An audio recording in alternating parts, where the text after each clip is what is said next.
Welcome to Books of Our Time, produced by the Massachusetts School of Law and seen nationwide.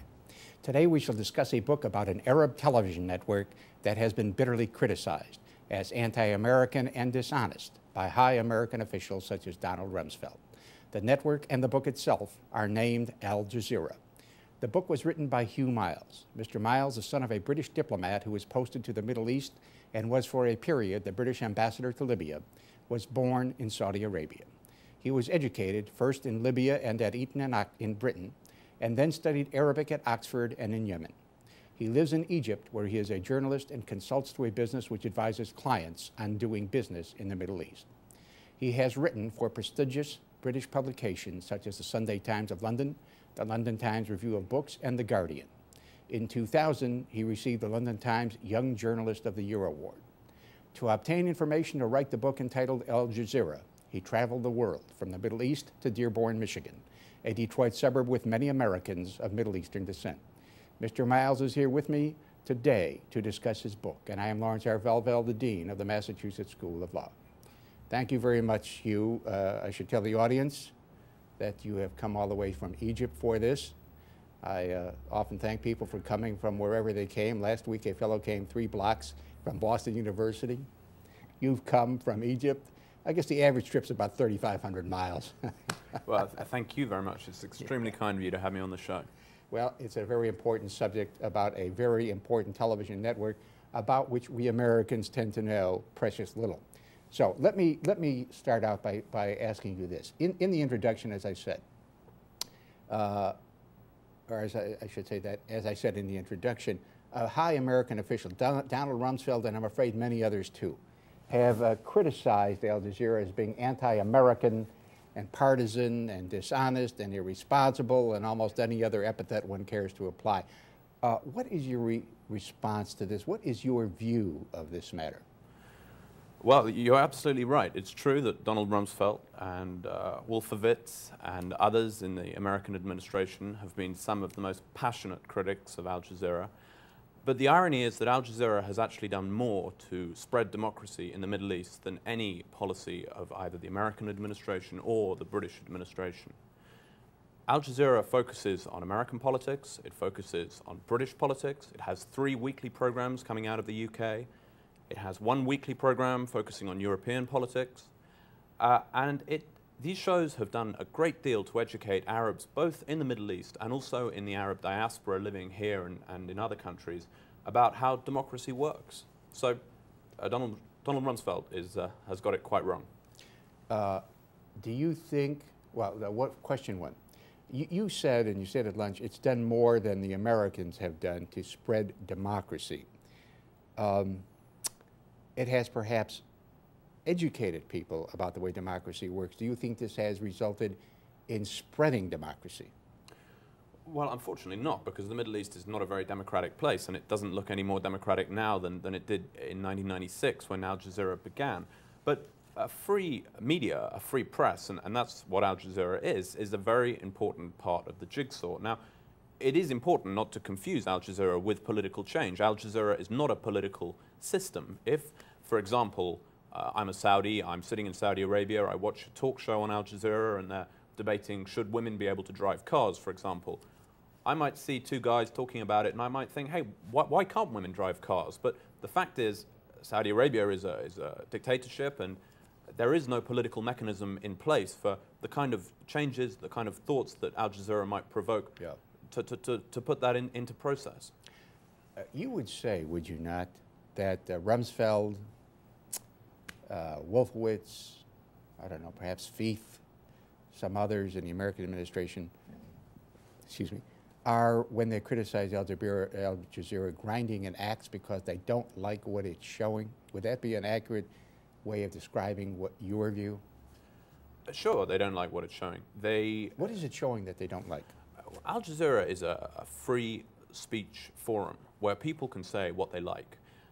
Well, firstly, when talking about Al Jazeera, it's important to differentiate between the news on the one hand and the talk shows on the other. And the talk shows is really what we're talking about here. And the talk shows is what has made the network's reputation in the Middle East. Now, the news, first of all, is very similar to the news you see on BBC World or CNN International.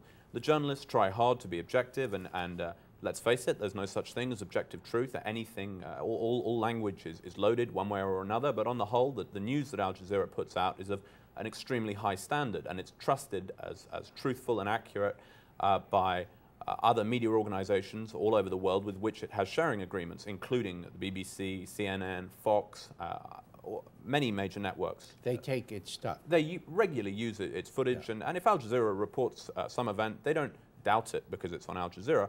They treat it exactly the same way as if they hear something reported on the BBC. But by the way, I heard you mention today that apparently a lot of Al Jazeera's personnel comes from the BBC?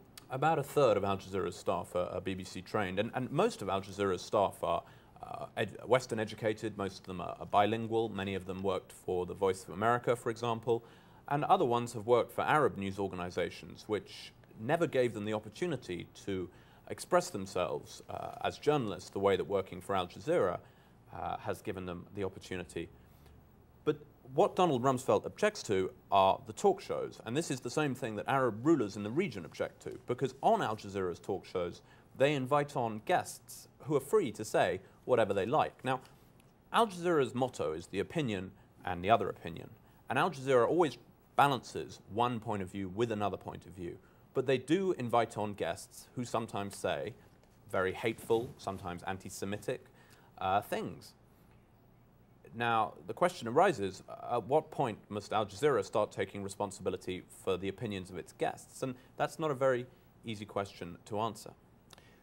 Don't Rumsfeld and Wolfowitz, at least when he was in the Department of Defense, and others object to such things as showing the carnage, the civilian carnage that has been caused by American weaponry? No doubt they do object to that, but particularly in Afghanistan. In Afghanistan, Al Jazeera was the only international news network with a bureau in Afghanistan, and the Pentagon made no secret of its displeasure with the fact that Al Jazeera was broadcasting, for example, operating room scenes from Afghan hospitals where women and children had been killed, particularly because at the same time the Pentagon was denying that there had been any civilian casualties. So yes, the American administration does have a problem with Al Jazeera showing civilian deaths, and similarly in Iraq. Yeah. I take it that it is your opinion that the American military has deliberately targeted some Al Jazeera personnel and has indeed killed a couple and wounded a few.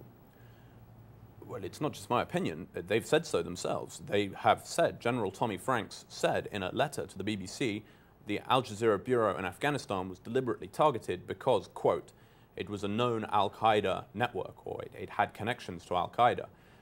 He didn't supply any evidence for this, but presumably what he meant is that Al-Qaeda had been interviewed in the Al Jazeera bureau in Afghanistan many times over preceding months. But no one was killed in that incident, but Al Jazeera journalists have been killed in other incidents. Tariq Ayoub was killed by an American missile in Iraq. And besides that, Al Jazeera has been targeted by the American military. They've had journalists locked up, they've had equipment confiscated, they've been tortured in Abu Ghraib, they've been threatened with their life. They've suffered, they've been persecuted. Is there evidence that when people were hit, not in Afghanistan now, in Iraq, that when Al Jazeera personnel were hit, as occurred in that hotel shelling, I believe, that the Pentagon had deliberately shot at these people precisely because they were Al Jazeera personnel? No, there's no evidence that the Pentagon has deliberately tried to kill a member of Al Jazeera's staff, although they have killed a member of Al Jazeera's staff. There is certainly a case for the Pentagon to answer, and the Pentagon have certainly failed to investigate the occasions on which they have accidentally or otherwise bombed or shot at Al Jazeera's staff. And the Pentagon have said they will investigate this, and they failed to. So let's face it, it looks pretty fishy. Okay, okay. I understand from reading your book that Al Jazeera has also been blamed by various people for fomenting what has come to be called the Second Intifada, which is the uprising that went on in Gaza and the West Bank from roughly 2000 until today. And we are, in fact, taping this show, speaking of today, just one day after the Israeli withdrawal from Gaza. What is your view of this claim that it was fomented, that the uprising, the Intifada, was fomented by Al Jazeera? Well, Al Jazeera's coverage of the Intifada, which started in the occupied territories in September 2000 in Gaza and the West Bank, Al Jazeera's coverage was unprecedented. It was very graphic, and Al Jazeera had the Palestinian people working as their de facto news gatherers, because the telephone number of the Al Jazeera bureau chief based in Ramallah was distributed by word of mouth and on pieces of paper amongst the Palestinian population. So Al Jazeera had unprecedented access to the violence which was going on between the Israelis and the Palestinians. And this was a real eye-opener for Arabs living in other countries. It had a very strong galvanizing effect, and it led to a lot of Arab anger and a big international response amongst the Arab community. Now, whether that's Al Jazeera's fault or not is arguable. The fact is that Al Jazeera did not create the situation. Al Jazeera was reporting the facts as they were. It was showing the violence and the death, and this had a stimulating effect. Have Al Jazeera's pictures about the Gulf War, current Gulf War, Gulf War II, has it had the same effect? Have the pictures had the same effect on the Arab community as the pictures of the Second Intifada? You mean the pictures of Iraq? Yes, the pictures of you know, civilian carnage. Well, Al Jazeera has been banned from Iraq by the American-appointed government there. How about before the Americans? Before? During the war, in other words, during the war proper. Well, I don't think you could say it had the same effect, because really in the year 2000, the Arab world woke up to Al Jazeera. Al Jazeera didn't become famous in the West until 9/11, when it got the infamous bin Laden tapes. But really, in most Arab countries, in September 2000, with the start of the Palestinian uprising, this was when suddenly Al Jazeera became the channel of choice. And it remains today the most popular channel in every Arab country. Yeah. And our government, de facto our government, kicked them out of Iraq once we won the first conventional part of that war. Is that right? Al Jazeera was after the invasion of Iraq and after the Bremer came to power as the proconsul in Iraq. There was a very difficult relationship between him and not just Al Jazeera but other Arab channels in Iraq. Effectively, the American administration, the coalition, was trying to keep a very tight control over the pictures and the information coming out of Iraq. And Al Jazeera, obviously speaking the language with unprecedented access to the country, was able to go to places and bear witness to scenes that nobody else could see. And this soon led to the bureau being closed down and kicked out. And those scenes would have been what, for example? Fighting, people dying, demonstrations, demonstrations against the lack of electricity and water, civil insurgencies of one kind or another. Yeah, okay. Now, there is a gentleman named Dennis Ross. And I'm sorry if this sounds like, you know, I'm coming at you time and time again from the American point of view, but since it's an American audience, I want them to understand what has been said and what your responses are to what has been said. There is a gentleman named Dennis Ross who for about a dozen years was more or less America's point man for both the first George Bush and for Bill Clinton with regard to the Israeli-Palestinian conflict. And Bush wrote a review of your book in which he said some very harsh things, and I'd like you to respond to them.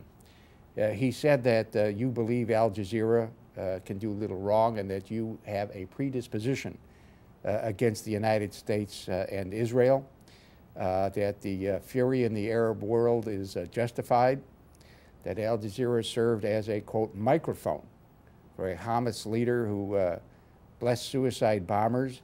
And I think it's fair to say that one could read parts of your book as being almost unrelievedly anti-Israeli.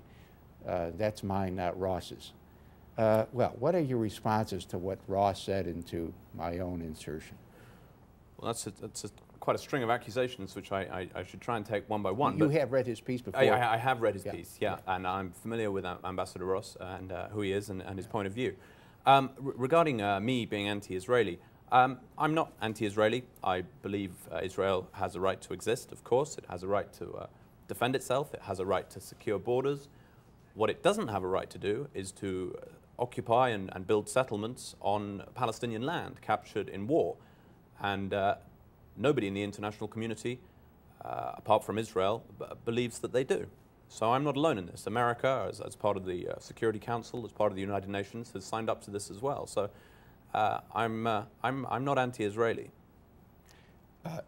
What do you think about Ross's accusation that, in your view, the United States can do nothing right?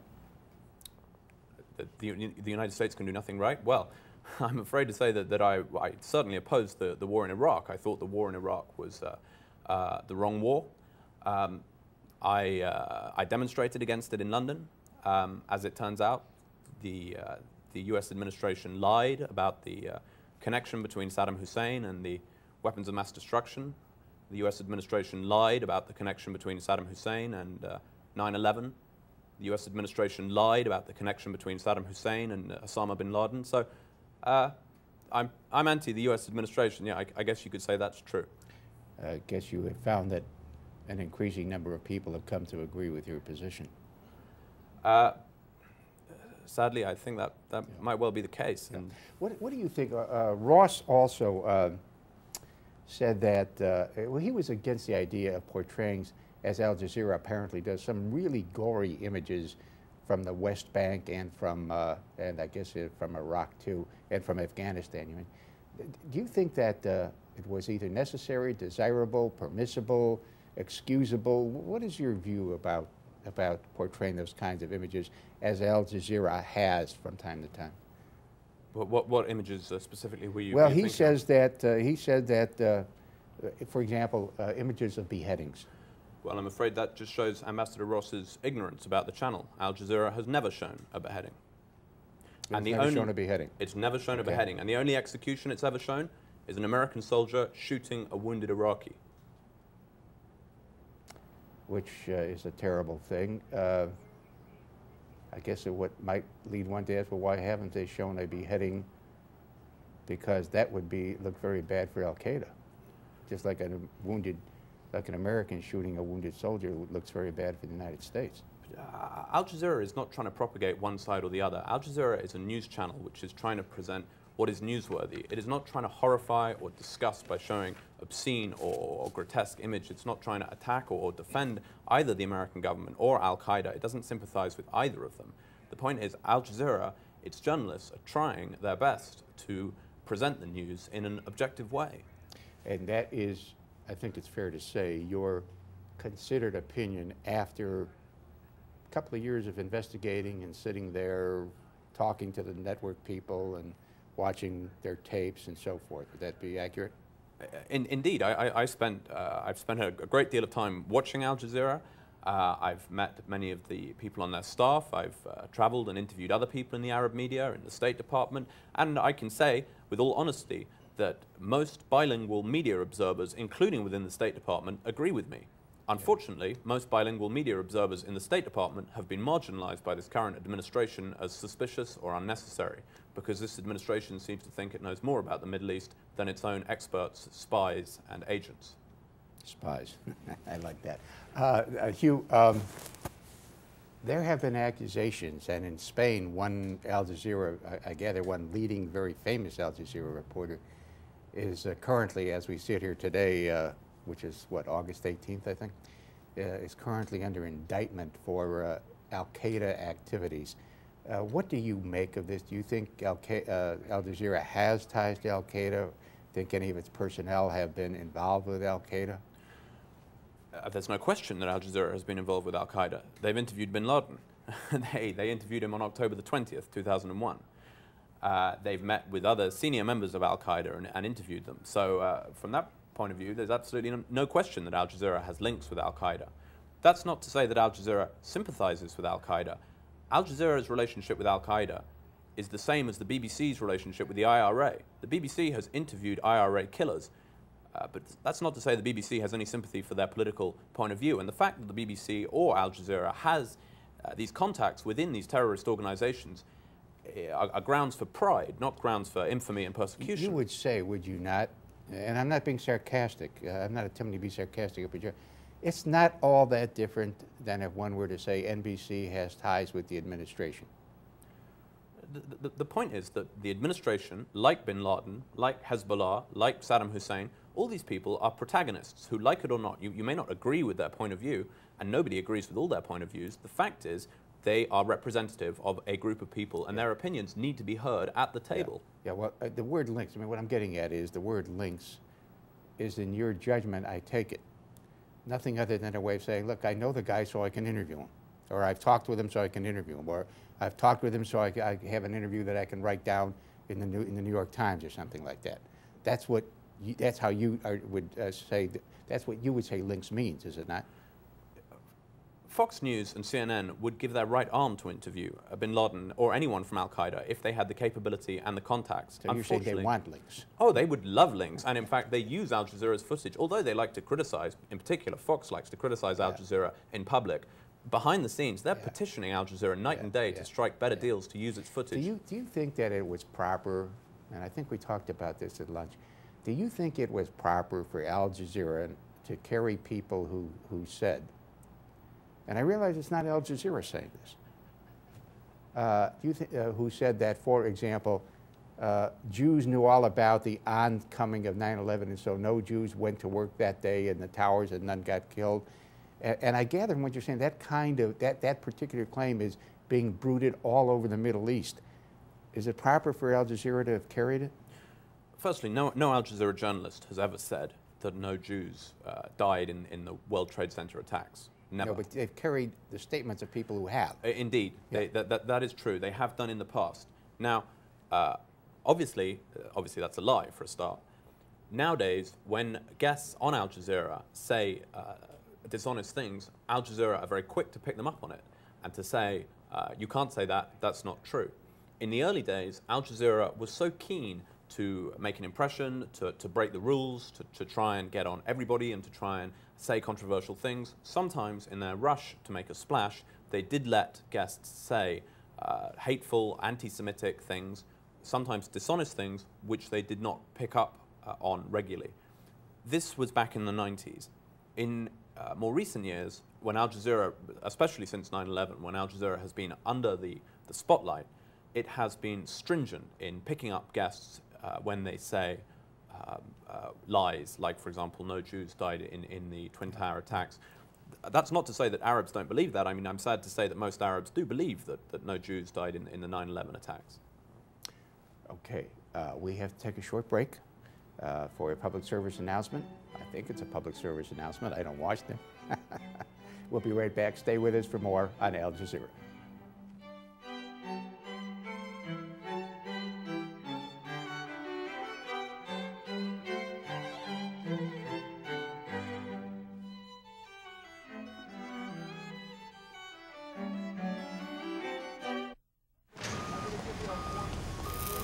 Morgan! Phone! Yeah, Morgan here. So, hi. Right now? Okay. The eensy-weensy spider climbed up the water spout. Down came the rain and washed the spider out. Out came the sun and dried up all the rain. And the eensy-weensy spider climbed up the spout again. I love you, Daddy. I love you, sweetheart.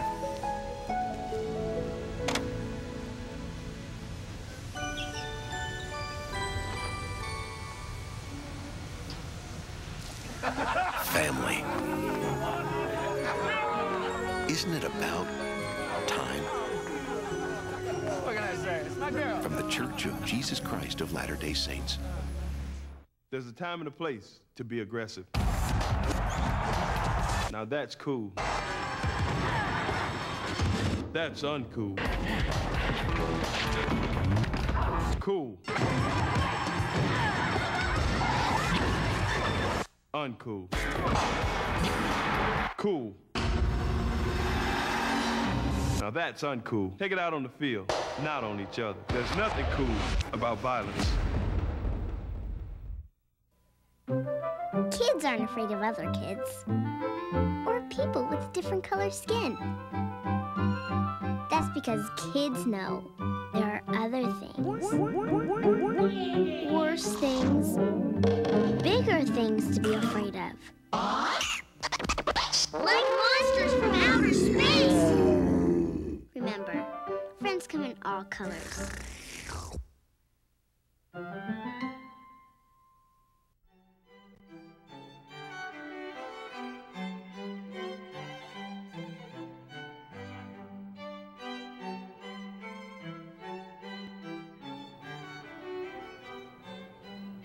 Welcome back. Let me ask you this, Hugh. Would you please compare for me your views of the Western press, especially the American press, and more especially even American television, and Al Jazeera on a number of subjects? And let's start off by discussing the relative coverage, in your judgment, in the war in Afghanistan, and even before that, in the roughly 10-year air war that was fought over Iraq from the end of the first Gulf War until the beginning of the second Gulf War.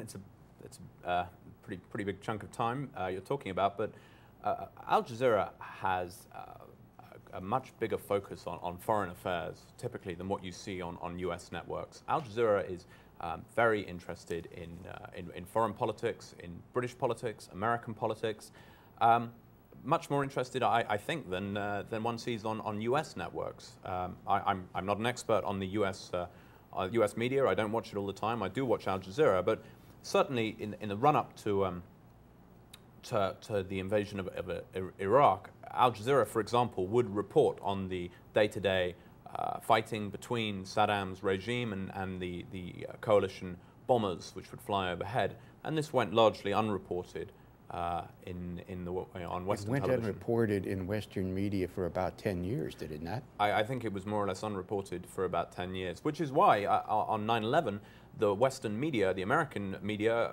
was surprised to wake up and find, just like the American security services, unprecedented level of hatred for America around the world, because the American media hadn't covered it. Let me repeat this, because I think this is a very important point. You are saying that one of the reasons Americans were startled in 2001, actually a little after that, because there was sympathy for a while after the towers. They woke up one day very startled to find out that people all over the world hate us, whereas other people said, hey, you've been engaged in an air war, bombing people and so forth over there for 10 years, and Americans said, we don't even know about that. That's roughly right?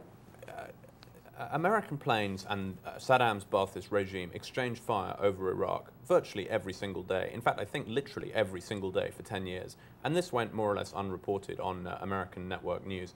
But most things most foreign affairs go unreported on American network news.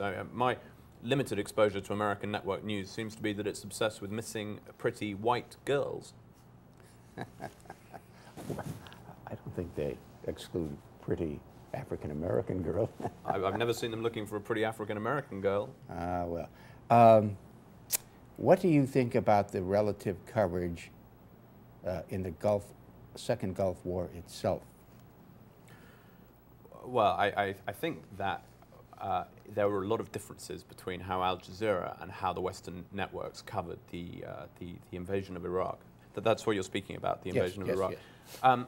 There were many differences. Al Jazeera was in a position within Iraq that was unprecedented. They had correspondents in Basra and in Mosul, where nobody else had correspondents for a start. Also, Al Jazeera had a working relationship with Saddam's regime because they had had a news bureau there for the preceding 4 or 5 years. So they actually had a degree of trust with a working relationship, I guess you could say, with Saddam's regime.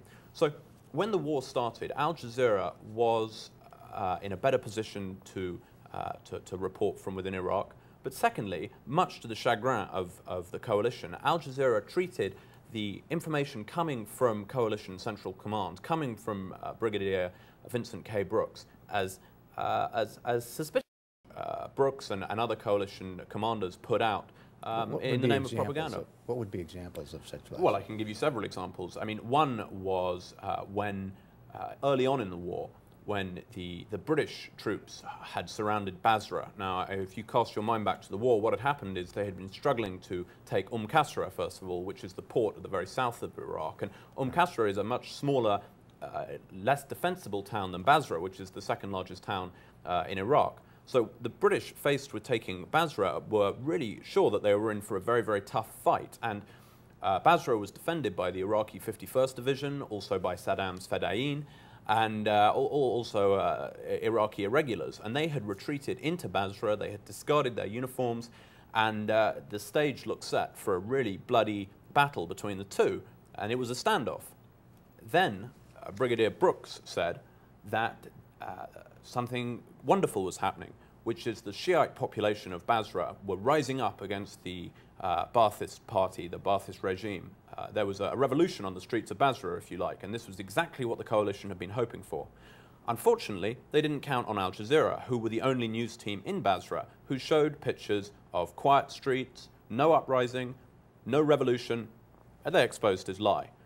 Brooks then went on to say that the head of the Iraqi 51st Division had given himself up. So Al Jazeera tracked down the officer in question and interviewed him live, and he hadn't given himself up. Another lie. Two examples.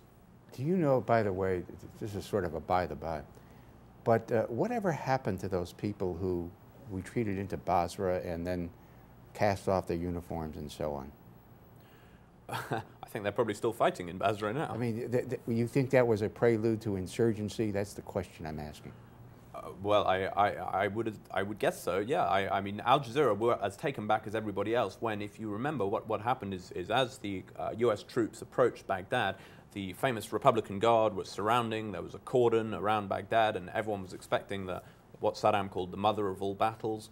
And then as the troops advanced beyond the airport, they dematerialized and were never seen again. And I think now we can be pretty sure that, looking back on it, that was actually a strategy, and those troops are now the ones who are giving us the problems today. Well, it's a by-the-by, but as I was saying, Hugh, Saddam said he had a surprise, and then his troops melted away, and it's been reported now, and the U.S. Army has reports indicating that he had been training literally hundreds of officers for 6 months in insurgency tactics and had been establishing caches of arms. And I mean, this insurgent war didn't suddenly spring up. This was planned by Saddam long before we ever invaded.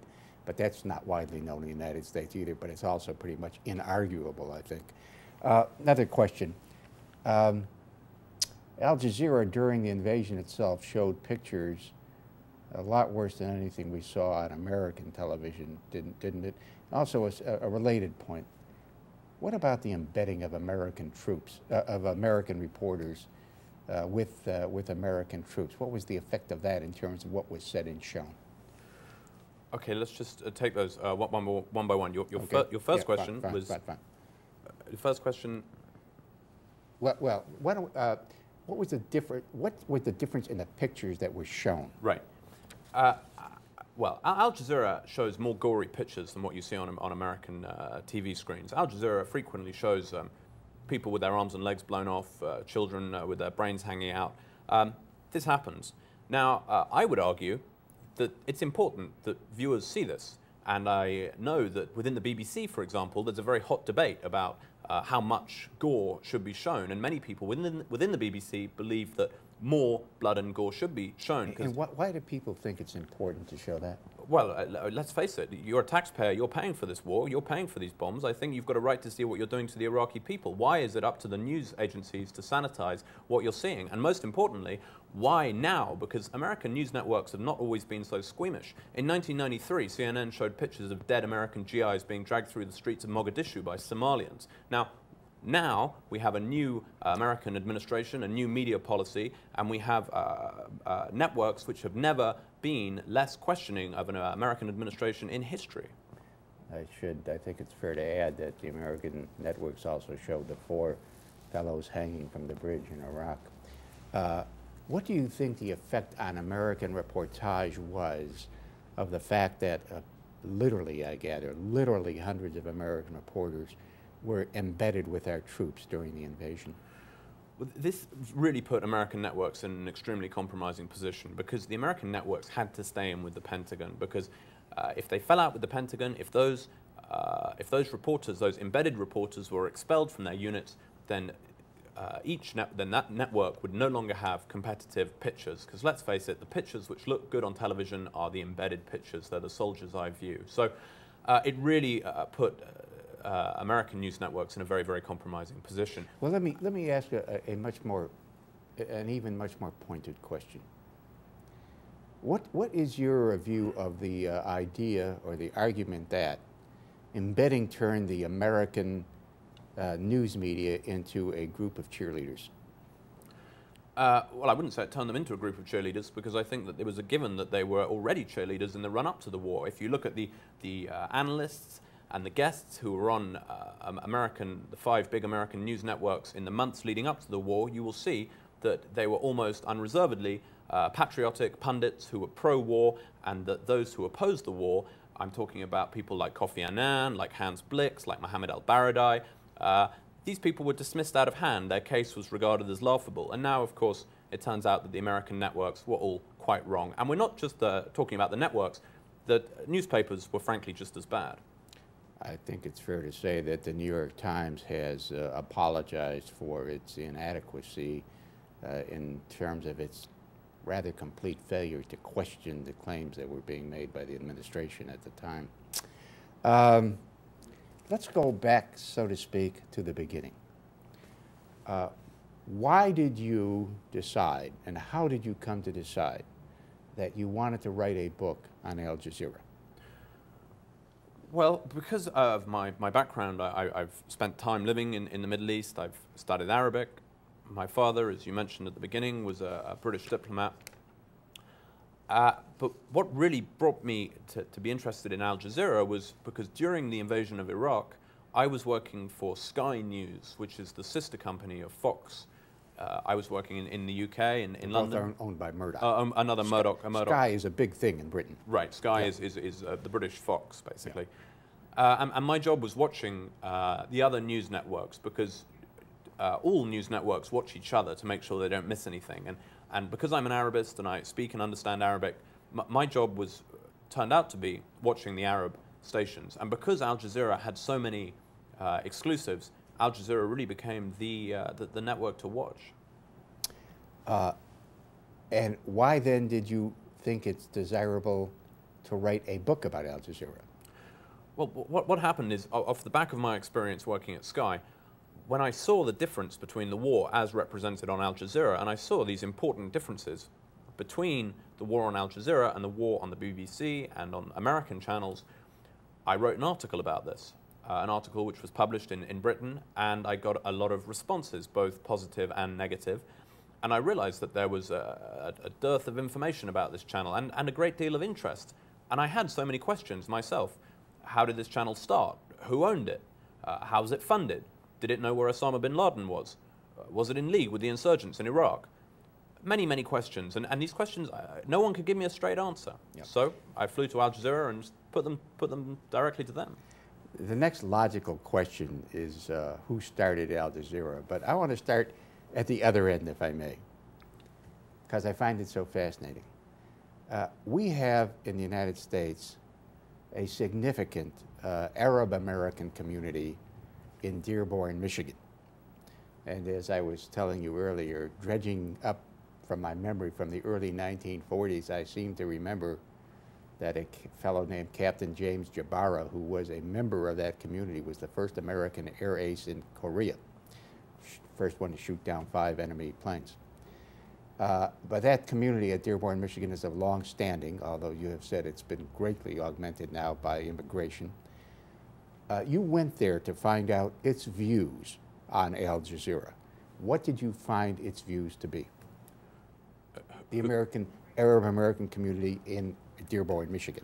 I found that Al Jazeera had been instrumental in teaching Arab Americans about democracy. Al Jazeera has several programs dedicated to the American democratic process. One weekly show called Min Washington, which means from Washington, has interviewed Republicans and Democrats. During the US presidential race, there was another show called US Presidential Race, which ran for over a year, which involved Al Jazeera journalists going around the United States, meeting with voters, talking about the issues which mattered to them, asking them how they were going to vote. And it talked about how the primary system originated, how the American election worked. And this was very, very important in educating both Arab Americans and also 50 million Arabs in the Middle East about democracy. Because let's face it, Arabs don't live in democracies. They live in dictatorships, and they don't know how democracies work. They don't understand voting. So Arab Americans found Al Jazeera extremely useful for participating in American life. Our educational system and our media system have been the subject of much criticism that is very well taken. And it is in that context that I ask the following question.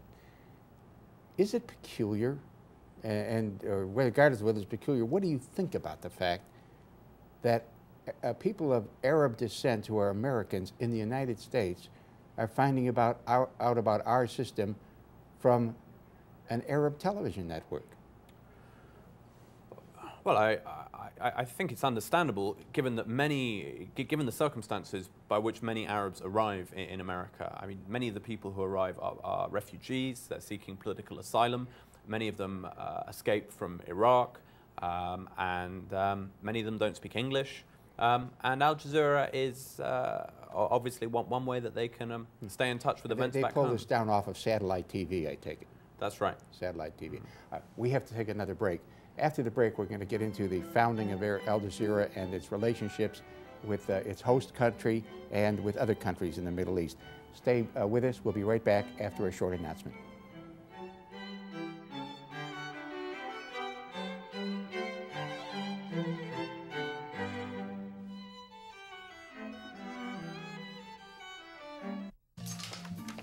Dad, where are you going? I'm gonna play a little golf. Why? Because it's Saturday, and that's the day that Dad plays golf. Why? Because I really like golf. But why? Well, good question. Because most of the time I just spend the day chasing a little white ball around the course. Why? Well, usually it's because I hit the ball into the rough or out of bounds. Why? I don't know. Sometimes I wonder why I even took up this game. Maybe I'll cut back a little. Why? Well, for starters, maybe I could spend a few more Saturdays doing something with you. Hey, Dad. Huh? When? Family. Isn't it about time?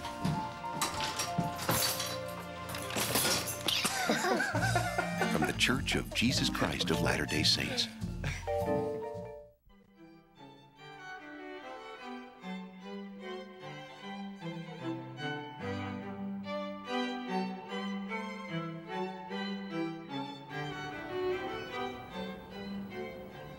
Welcome back. Hugh, let's spend the last segment discussing the founding of Al Jazeera, its style and its relationships with countries in the Middle East. How did Al Jazeera and why did Al Jazeera come into existence in Qatar in, what was it, 1996? 96. And what is its relationship with the Emir of Qatar? Al Jazeera's headquarters is in Doha, which is the capital of a tiny country called Qatar. Qatar with a Q. Yeah. Qatar is in the Persian Gulf. It's between Saudi Arabia and Iran. And it's a very strange little country for a number of reasons. One is it's tiny. It has a population of only a couple of 100,000 people. Secondly, it's enormously wealthy. It has the second largest known gas reserves in the world, which means as long as the world needs energy, Qatar is going to be fabulously wealthy. Qatar is run by the Emir, a man called Sheikh Hamid, who is a relatively young man for the region. He came to power in 1995 in a bloodless coup. He overthrew his father. He came to power at just 44. And when he came to power, he decided that he was going to change things. This is a man who was educated in the UK. He was at Sandhurst Military Academy. And he brought with him new advisors. And he wanted to democratize Qatar and bring democratic, progressive, free market ideas to the region. And he brought a whole bunch of ideas. Al Jazeera is just one of them. So the emir was instrumental in founding Al Jazeera. He set it up with $150 million of his own money, which is peanuts for him because he's so rich. And he's continued to underwrite Al Jazeera to the tune of tens of millions more dollars because Al Jazeera has never managed to make a profit on its own. Yep. My understanding, by the way, from your book is that the per capita income in Qatar is twice that in Saudi Arabia. That's how wealthy this little desert kingdom is. Or not quite twice. Tell us a little bit about, or a lot, about the style of Al Jazeera on its shows, who it interviews, and what the result of this has been in terms of relationships both with Qatar and with the other nations of the Middle East. Al Jazeera, at the beginning, made its reputation, and indeed to this day makes its reputation, because it has everybody on its shows. Now, most importantly, and this is absolutely crucial in understanding the story of Al Jazeera and why it's been such a sensation, Al Jazeera was the first Arab channel to interview Israelis and to allow Israelis to speak and be heard, either speaking Arabic or in translation, at length. Just yesterday, Al Jazeera interviewed the Israeli defense minister for half an hour. They've interviewed the president, they've interviewed the prime minister, they interviewed Barak. Last year, they interviewed the foreign minister. They have Israelis on average 6 to 10 times a month, at length, on prime time. Now, this is critical. Most Arabs, before Al Jazeera came along, had never even seen an Israeli speak. Now, Israelis weren't the only outsiders invited onto Al Jazeera to present their point of view. There were other groups who had never been welcomed before on Arab television, like Saddam Hussein, Colonel Gaddafi, Hamas, Hezbollah, groups who have got an important point of view, but who Arab regimes did not want on their state television because they were regarded as too destabilizing an influence. And Al Jazeera said, come on, and let's hear what you've got to say. So Al Jazeera has been a free forum, not just for these groups. But Can I ask you a question? Understanding that, wouldn't a lot of people say that, apart from the Israelis at least, these people who have not been permitted to speak are basically terrorists? Oh, well, they might be terrorists. That may or may not be true, but that's your point of view. The fact is that Hezbollah, you might regard as terrorists, but they have 14 seats in the Lebanese parliament, won through completely legitimate means. So many Lebanese people regard them as a legitimate political party, whatever you think. And the fact is that these people, like it or not, are protagonists, they're players on the scene, and their opinions need to be heard. How about exiles? Exiles have been welcomed on Al Jazeera. Al Jazeera frequently has on dissidents, usually living in London, exiles from Arab governments, and they have been stingingly critical of Arab regimes, particularly of the Saudi regime and the Syrians, but also all the Arab governments. Guests on Al Jazeera have criticized them as tyrannical dictatorships. They've criticized their human rights records. They have, they've said all sorts of things which you never even heard on American television. Yeah, well, that I can believe. I gather that sometimes they will have on the same show at the same time an exile from London, for example, who's bitterly opposed to the existing regime and dare not go back there because he'd be shot on sight, and somebody from the government. That's right. Al Jazeera's most famous show is called Al-Ittija Mu'akkis, which means the opposite direction. And the opposite direction is based on CNN's Crossfire. What happens is the moderator, who's a Syrian guy, a guy called Dr. Faisal Al-Qasim, a very famous face in the Arab world, he invites on two guests with polar opposite opinions. And typically he has a representative of an Arab government and he has a dissident from that same country living often in London. For example, he has somebody from the Algerian government facing an Algerian exile. And these guys hate each other's guts. And they just want to fight the moment they're on the show. And the opposite direction has seen it all. It's seen screaming, shouting, marching off sets. And indeed, the episode of the opposite direction where they had the Algerians on, the Algerian government was so concerned about the debate that they were having, it shut down power to several major cities in Algeria, including the capital, Algiers. Yep. I gather that some of the nations in the Middle East have broken relations with Qatar because of what has been on Al Jazeera? Indeed, the opposite direction usually has been the catalyst for the cessation of diplomatic relations. But why has the Emir of Qatar sponsored this when it is creating such enmity, I think would be an appropriate word for him, for his country at least, throughout the region? Well, there's a lot of contesting theories about that, and different people have different reasons about what the emir's motive might be. The Saudis think one thing, the State Department think another. Personally, I believe because the emir genuinely wants to bring about reform in the Middle East, and he understands that a free press and free media is a very important part of the democratic process. Is there going to be an English channel, Al Jazeera? Yes, next year, in April or May probably, there will be an English language Al Jazeera called Al Jazeera International, which will be broadcast globally if they get the distribution they want. Yeah, and people would be able to see that off of satellite television? I believe so. I think they're still working out exactly how it's going to be distributed right now, but certainly that's the idea. Would they of course interview a lot of people who are Arabic speakers only. Do they intend to have a simultaneous translation or something flashed at the bottom of the screen? No. The new English language channel, Al Jazeera International, will be quite different from Al Jazeera in Arabic. Although it'll be the same organization which runs it, the faces you will see on it will not be Arab faces, they will be international. I see. Including some familiar faces. For example, Riz Khan, who was on CNN, has been poached by Al Jazeera International. Yeah. So it'll have a lot of faces you already recognize if you watch the news. CNN International does the same thing in reverse, does it not? Yeah, very, very similar to CNN International. What is the relationship between Qatar and the United States? Extremely close. They regard themselves as mutual best friends. America is very happy with Qatar because Qatar allows their resources to be exploited and also allows the US military to station an enormous air base, the Al Udeid air base in the Qatari desert, which is obviously very convenient for the Americans.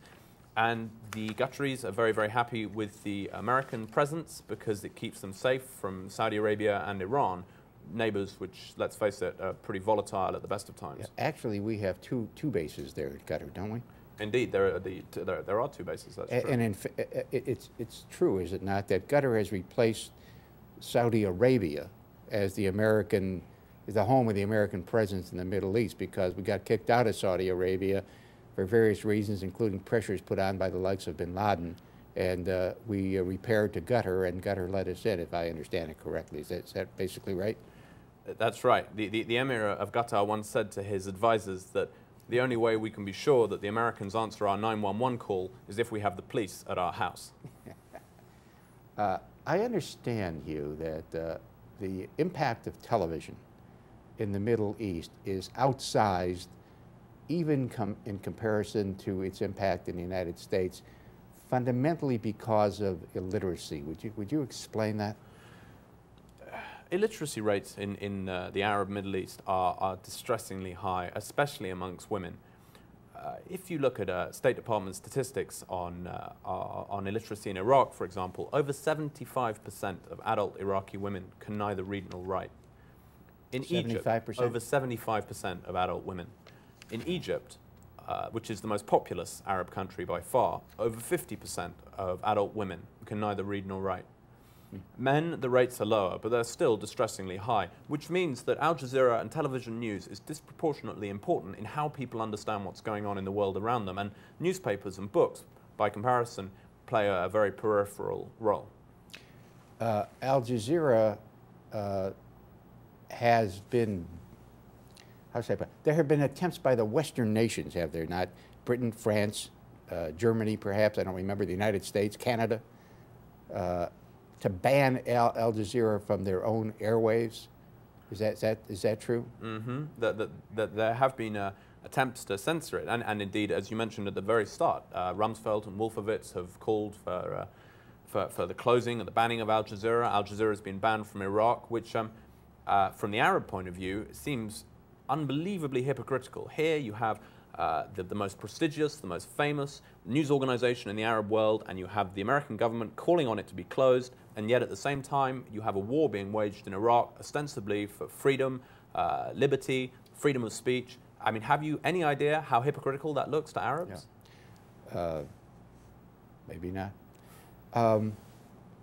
I gather that the Arab countries have also tried to shut it down, as you were discussing, because on Al Jazeera, people are saying things about the Arab governments and rulers that have simply never been said publicly before, even though I think you feel, and I wish you'd elaborate on this, that these things have been said privately behind closed doors. Arabs are a very political people. I mean, let's face it, Arab politics are pretty exciting business because it's like following football in this country. It's always something going on, somebody going up, somebody else going down. But Arab governments have always tried to keep public debate to a minimum because they're dictators, and dictators don't like people talking and making plans and forming associations and groups which might threaten their grip on power. So Arabs have always had to have political conversations, the kind of discussions and debates that you now see on Al Jazeera. These have always taken place behind closed doors. But then with Al Jazeera suddenly, it was, the floodgates were opened, if you like. And now there are many successors and imitators to Al Jazeera, and even state news channels like Saudi Arabian state news has been forced to change its style and to start to report something better than the usual drivel that they used to report in the old days before Al Jazeera existed. So you think that it's having an effect in that it's opening up more channels of freer information? Without a doubt. As I said at the start, Al Jazeera is the single most important democratizing factor in the Middle East today. Al Jazeera has had all kinds of knock-on effects as well. It's accustomed Arabs to one form of Arabic speech. It's made the... Explain that, if you would. Arabic is a dialectical language. The kind of Arabic one speaks in Egypt is different from the Arabic one hears in Jordan, for example. But on Al Jazeera, in order to be comprehensible everywhere, Al Jazeera uses one type of Arabic. So Arabs everywhere are now more used than they were before, to one type of Arabic speech. Right. One last question, we have to wrap up in about 30 seconds. Al Jazeera does have a different take on the world than the Western networks, which one would assume given the fact that these folks come from a Middle Eastern background. This reveals itself now and again in the use of language, right? Like martyrs as opposed to saying suicide bombers, or calling something an invasion as opposed to a liberation. Would you just elaborate briefly on that? Larry, all networks have terminology which they use. You're right, Al Jazeera does have its own terminology. They talk about martyrs instead of suicide bombers. But the American media has a terminology of its own. The American media likes to talk about, for example, the Israeli army, the Israeli military being the defense force. They talk about Israeli assassinations as targeted killings. They talk about Gaza and the West Bank occupied in contravention of international law as contested territory or disputed, as if somehow there was a legitimacy to it. They talk about Israeli settlements, all illegal under international law, as innocuous sounding neighborhoods. You would agree, we have to wrap up, but you would agree that there are two sides to all of that, would you not? There's no such thing as objective truth. So you don't agree that there's two sides, there's just two people who have different subjective views. No, that may be. That may be. I'm sorry, Hugh. We have to wrap this up. But I thank you for coming, Lord, from Cairo. And I don't mean Cairo, Illinois. I mean Cairo, Egypt. Long way, but I think this was very informative for people. I certainly hope so. And again, thank you for coming. Be with us again next time for the next episode of Books of Our Time.